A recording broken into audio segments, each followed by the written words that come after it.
Hello cuties, তো কেমন আছো সবাই? আজকে আমি নিয়ে এসেছি ডিআইওয়াই ক্যানভাস ভিডিও। তো এর জন্য আমি কিন্তু একটা গ্লু নিয়েছি, তারপর নিয়েছি একটা থিন কার্ডবোর্ড, তারপর নিয়েছি একটা হোয়াইট কালারের পেপার। তো আমি কিন্তু এখানেতে হোয়াইট কালারের ক্যানভাসটা বানাচ্ছি, তাই আমি হোয়াইট কালারের পেপার নিয়েছি। তারপরে কি করতে হবে, আমাদেরকে এই যে কার্ডবোর্ডটা আছে সেটার পিছনটা দিয়ে একটু গ্লু লাগিয়ে দিতে হবে এবং পেপারের একটা সাইডে আমাদেরকে এটিকে চিপকে দিতে হবে।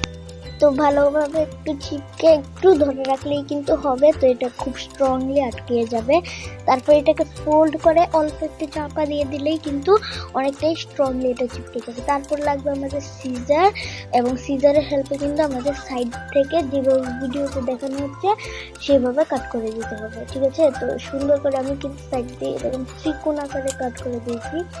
তারপরে এই যে আমার কিন্তু একটু তারপরে শুকাতে রেখে দিয়েছিলাম, সরি। তারপরে এটা শুকানোর পর এটা কিন্তু আমার দেখা গিয়েছে যে একটু এক্সট্রা হয়েছে। তো আমি একটু ক্লিন ভাবে বানাতে চাই, তাই কিন্তু আমি এক্সট্রা পার্টটাকে কাট করে দিয়েছি। তো আপনারাও কিন্তু একটু ক্লিন ভাবে বানাতে চাইলে যদি এরকম এক্সট্রা থাকে তাহলে খুব সুন্দরভাবে কাট করে নেবেন। তারপরে অল্প একটু গ্লু লাগিয়ে আমার ফিঙ্গারের হেল্পে স্মাচ করে দিয়েছি এবং লাগিয়ে দিয়েছি।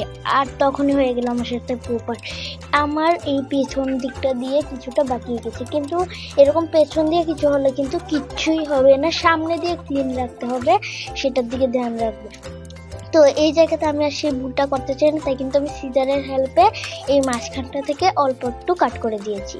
তারপরে আবার একটু গ্লু লাগিয়ে তারপরে এটাকে দুটো দিকেই গ্লু লাগিয়েছি। তারপর আঙ্গুলের হেল্পে একটু স্মাচ করে তারপরে এই যে সুন্দরভাবে চিপকে দিয়েছি।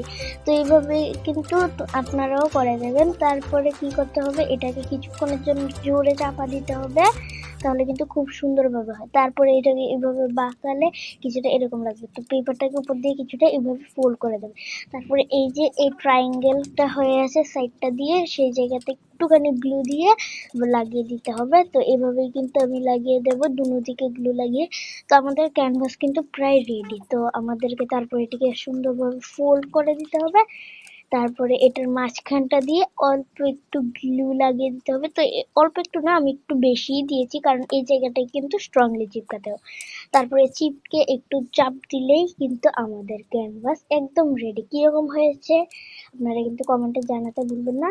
আমার কাছে তো বেশ ভালো লেগেছে, খুবই ইজি প্রসেসে তৈরি হয়ে গেছে। বাই।